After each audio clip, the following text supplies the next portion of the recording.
The Caribbean has always been a region of breathtaking beauty and brutal realities.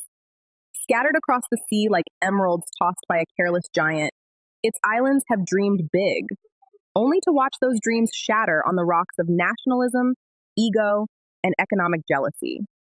There is something cruelly ironic about paradise nations unable to find peace with one another, something almost Shakespearean in the way ambition, pride, and small island insecurity conspire again and again to undermine the very unity that could save them. In 1958, the West Indies Federation promised to weld 10 British territories into a single, powerful nation, independent, economically robust, and geopolitically formidable. Visionaries like Grenada's Theophilus Albert Marischal, the father of federation, preached that solo sovereignty was a death trap, that small islands would be forever beggars, manipulated by empires and superpowers, tossed like pawns between Washington and Moscow, London and Havana. He was right. Yet, the dream imploded spectacularly in 1962, leaving a legacy of microstates chasing flags while drowning in debt, disasters, and dependency.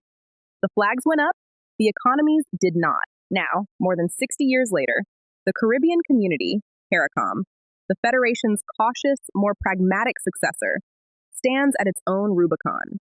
The 50th regular meeting of the Conference of Heads of Government, convened February 24 to 27, 2026 in Basseterre, St. Kitts and Nevis, under the rallying cry, Beyond Words, Action Today for a Thriving, Sustainable CARICOM, was meant to celebrate half a century of progress. Instead, it crackled with a tension that no amount of sunshine, rum punch, or commemorative fanfare could mask.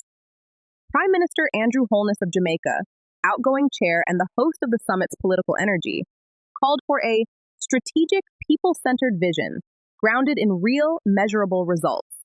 A polite indictment of 5 decades of lofty language and modest delivery. But the real thunder came from Trinidad and Tobago's Prime Minister, Kamla Persad Bissessar, who detonated a rhetorical bomb at the heart of the Jubilee.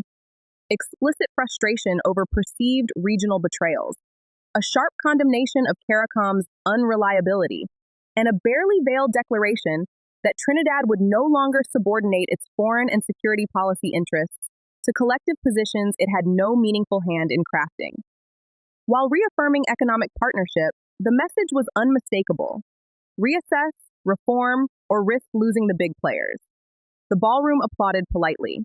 Behind closed doors, the temperature dropped. This isn't subtle drift, it is a seismic shift that echoes with eerie precision the fatal fractures of 1961.